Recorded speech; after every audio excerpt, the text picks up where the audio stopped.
বাংলাদেশ নারী চ্যাম্পিয়নশিপ ২০২৪-এর বিজয়ী কক্সবাজারের কৃতী সন্তান শাহেদা আক্তার রিফা, বাংলাদেশ জাতীয় অনূর্ধ্ব-১৭ দলের কৃতী ফুটবলার সালাউদ্দিন শাহেদ এবং বাফুফের তৃতীয়বারের মতন কার্যনির্বাহী সদস্য নির্বাচিত হওয়ায় বিজন বড়ুয়াকে কৃতী সংবর্ধনা প্রদান করেছে কক্সবাজার জেলা ক্রীড়া সংস্থা এবং জেলা প্রশাসন কক্সবাজার। ২৮শে নভেম্বর বৃহস্পতিবার বিকেল ৪টায় কক্সবাজার বীরশ্রেষ্ঠ রুহুল আমিন স্টেডিয়ামের ইনডোর হল রুমে জেলা ক্রীড়া অফিসার মাইনুদ্দিন মিল্কির সঞ্চালনায় অতিরিক্ত জেলা প্রশাসক সার্বিক মোহাম্মদ ইয়ামিন হোসেনের সভাপতিত্বে কৃতী সংবর্ধনা অনুষ্ঠানের আনুষ্ঠানিকতা শুরু হয়। উক্ত অনুষ্ঠানে প্রধান অতিথি হিসাবে উপস্থিত ছিলেন কক্সবাজার জেলা প্রশাসক সালাউদ্দিন। এতে বিশেষ অতিথি হিসাবে উপস্থিত ছিলেন অতিরিক্ত police super Jasimuddin Chowdhury, Cox's Bazar city কলেজের অ্যাডহক কমিটির সভাপতি ও জেলা ক্রীড়া সংস্থার সাবেক সহসভাপতি অধ্যক্ষ জসিমউদ্দিন সহ আরও অন্যান্যরা। অনুষ্ঠানের শুরুতে জেলা ক্রীড়া অফিসার মাইনুদ্দিন মিল্কি সংবর্ধিত অতিথিসহ আগত শুভাকাঙ্ক্ষীদের শুভেচ্ছা সহ অভ্যর্থনা জানান। শুরুতে আগত অতিথিরা সংবর্ধিত অতিথিদের ফুল দিয়ে বরণ করে নেন। এরপর সংবর্ধিত অতিথিদের ক্রেস্ট প্রদান, বেশ পরিধান সহ নগদ টাকা দিয়ে পুরস্কৃত করেন। সাফ নারী চ্যাম্পিয়নশিপ বিজয়ী ফুটবলার শাহেদা আক্তার রিফাকে ১ লক্ষ টাকা এবং বাংলাদেশ জাতীয় ফুটবল দল অনূর্ধ্ব-১৭ দলের ফুটবলার সালাউদ্দিন শাহেদকে ২৫,০০০ টাকা নগদ পুরস্কৃত করা হয়। উল্লেখ্য, সংবর্ধিত অতিথিরা হলেন উখিয়া উপজেলার ঝালিয়াপালং ইউপির সোনাইছড়ি এলাকার সাফ নারী চ্যাম্পিয়নশিপ জয়ী শাহেদা আক্তার রিফা এবং বাংলাদেশ জাতীয় ফুটবল দল অনূর্ধ্ব-১৭ এর ফুটবলার উখিয়া উপজেলার পালংকালী ইউনিয়নের তাইংকালীর সালাউদ্দিন শাহেদ। অনুষ্ঠানের সঞ্চালক ক্রীড়া অফিসার মিল্কি সংবর্ধিত অতিথিদের বেড়ে ওঠা শৈশবকাল এবং সাফল্যের কথা উল্লেখ সহ আরও কক্সবাজারের একঝাঁক ফুটবলারের সাফল্যের কথা বলেন। অনুষ্ঠানে স্বাগত বক্তব্য রাখেন জেলা ক্রীড়া সংস্থার সহসভাপতি অধ্যক্ষ জসিমউদ্দিন। তিনি বলেন, আমাদের এই কক্সবাজার জেলার অনেক খেলোয়াড় বাংলাদেশ জাতীয় দলের প্রতিনিধিত্ব করতেছে। আমি আশা করি সকলের সার্বিক সহযোগিতায় আরও এগিয়ে যাবে কক্সবাজারের খেলাধুলা। এরপর প্রধান অতিথির বক্তব্যে জেলা প্রশাসক সালাউদ্দিন বলেন, আমি অনেক আগে থেকেই একজন খেলাপ্রেমী মানুষ এবং আমি নিজেও আগে যুব ক্রীড়া মন্ত্রণালয়ের অধীনে ছিলাম। তখন থেকে আমি কক্সবাজারের ফুটবলারদের সাফল্যের বিষয়ে অবগত ছিলাম। আমি আজকের এই রিফা এবং শাহেদের সাফল্যে অনেক বেশি গর্বিত। তারা কক্সবাজারের মুখ উজ্জ্বল করেছে। আমি তাদের আরও উজ্জ্বল ভবিষ্যৎ কামনা করি এবং আমাদের জেলা প্রশাসনের পক্ষ থেকে সর্বাত্মক সহযোগিতা থাকবে। তিনি উপস্থিত শুভাকাঙ্ক্ষীদেরও ধন্যবাদ জানান। সংবর্ধিত অতিথি হিসাবে প্রথমে বক্তব্য রাখেন সালাউদ্দিন শাহেদ। এ সময় তিনি বলেন, আমি আজকের এই সংবর্ধিত অনুষ্ঠানে আসতে পেরে অনেক বেশি আনন্দিত এবং আবেগ আপ্লুত।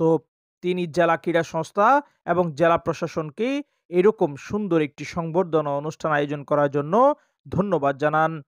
তিনি তার বক্তব্যে তার বেড়ে ওঠা এবং এই সাফল্যের পেছনে তার পরিবার ও বন্ধু-বান্ধবদের সহযোগিতার কথা জানান। আমাদের এলাকার খেলার মান উন্নয়নের জন্য আমি আমাদের জেলা প্রশাসক মহোদয়কে বলবো এবং তার উপর সর্বোচ্চ সহযোগিতা করবেন বলে আশা রাখবো। পরিশেষে এতদূর আসার পেছনে আমার যাদের অবদান অনস্বীকার্য, তিনি হলেন আমার কোচ খালেদ হাসান ভাই আর আমার চৌদ্দীয় পিতামাতা। মানসিকভাবে আমাকে যিনি সবসময় সহযোগিতা দিয়ে থাকতেন তিনি হলেন আমার বড় ভাই সাজ্জাদ রহমান এবং কাইসার মুবিন,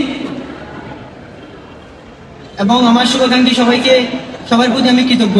পরিশেষে আজকের অনুষ্ঠান উপস্থিত সবার সুন্দর জীবন কামনা করি এবং আজকের আয়োজক কমিটিকে আমার অন্তরের অন্তঃস্থল থেকে ধন্যবাদ জানাই। বক্তব্যে বিজন বড়ুয়া বলেন, আমি একজন নিজে ফুটবলার ছিলাম, পরবর্তীতে একজন সংগঠক হয়েছি। আমি সবসময় ক্রীড়ার সাথে ছিলাম, আছি এবং থাকব। তিনি জেলা প্রশাসন এবং জেলা ক্রীড়া সংস্থাকে ধন্যবাদ জানান। এরপর বক্তব্য দিতে আসেন অনুষ্ঠানের মধ্যমণি সাফ নারী চ্যাম্পিয়নশিপ বিজয়ী ফুটবলার শাহেদা আক্তার রিফা। তিনি বলেন, আমার এই সাফল্যের পেছনে আমার পরিবার এবং মা বাবার সাপোর্ট ছিল সবসময়। তিনি আরো বলেন, আমি আমার কক্সবাজার জেলা ও বাংলাদেশের জন্য আরো সুনাম বয়ে আনতে চাই। আপনারা আমার জন্য দোয়া করবেন। সেই সাথে সুন্দর একটি সংবর্ধনা অনুষ্ঠানের আয়োজন করার জন্য জেলা প্রশাসন ও ক্রীড়া সংস্থার প্রতি কৃতজ্ঞতা জানান। আমি যখন ছোটবেলায় খেলতাম আমাদের বাড়ির সামনে মাঠে, তো আমি ছেলেদের সাথে খেলতাম। আমার উপস্থিত আছেন সবাই, আমার সাথে যারা খেলতেন সবাই উপস্থিত আছেন পিছনে। ওনারা আমাকে অনেক সাপোর্ট করতেন। আমি যখন ছোটবেলায় ছেলেদের সাথে খেলতাম, ওনারা আমাকে ডাক দিয়ে দিয়ে খেলতো। তো আজকে ওনাদের জন্য আমি এত বড় হয়েছি। আর আমি সবাইকে ধন্যবাদ জানাই, আমার এলাকার সবাইকে। সবাই আমাকে অনেক সাপোর্ট দিয়েছে।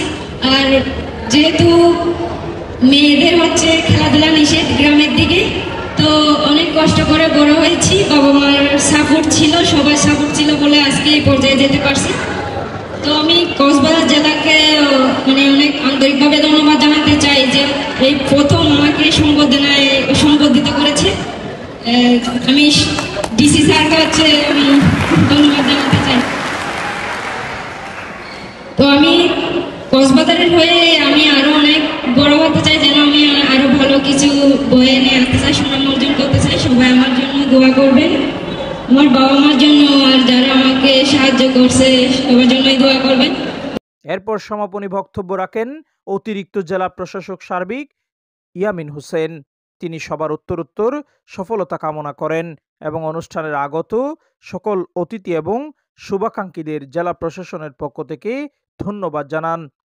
পরিশেষে জেলা ক্রীড়া অফিসার মাইনুদ্দিন মিল্কি সাংবাদিকদের জানান, কক্সবাজারের জেলা প্রশাসক মোহাম্মদ সালাউদ্দিন স্যার 12 সেপ্টেম্বর 2024 যোগদানের পর থেকে ক্রীড়ার বিভিন্ন বিষয়ে উৎসাহিত এবং ক্রীড়ার সাথে যারা সংশ্লিষ্ট তাদের খোঁজখবর নেওয়ার চেষ্টা করছে। আমাদের সাবজয়ী আজকে যাদের সংবর্ধনা দিয়েছি, কক্সবাজারের কৃতি খেলোয়াড়, সাবজয়ী সদস্য শাহেদ আক্তার রিফা, অনূর্ধ্ব 17 দলের জাতীয় ফুটবল দলের সদস্য সালাউদ্দিন সাহেব এবং চতুর্থবারের মতো নির্বাচিত বাফুফের নির্বাহী সদস্য বিজন বড়ুয়া। তাৎক্ষণিকভাবে আমরা এই প্রোগ্রামের আয়োজন করেছি। আমরা আজকে প্রস্তাবনা দিয়েছি, পরবর্তীতে আমরা বিভিন্ন যে ক্রীড়া দিবস আছে, ক্রীড়া দিবসে ক্রীড়াবিদদের সংবর্ধনার আরও বড় ধরনের পরিকল্পনা আছে। তার যোগদান করার পর থেকে অক্টোবর মাসে যেসব খেলোয়াড়েরা জাতীয় পর্যায়ে এবং আন্তর্জাতিক পর্যায়ে অংশগ্রহণ করেছে তাদেরকে আজকে উৎসাহিত করেছে। এই উৎসাহের ফলে পরবর্তীতে আমরা যারা বিভিন্ন পর্যায়ের খেলোয়াড়েরা আছে তারাও উৎসাহিত হবে। এই উদ্যোগ জেলা প্রশাসন কক্সবাজার নিয়েছে। আমরা জেলা ক্রীড়া সংস্থার সর্বাধিক সহযোগিতা করেছি এবং এখানে জেলা পরিষদের সহযোগিতা করছি। কক্সবাজার শহর প্রতিনিধি মোহাম্মদ সোহেল আরমান বাপ্পির পাঠানো video তথ্যচিত্রে news desk, Noman Hashemi, LT sports.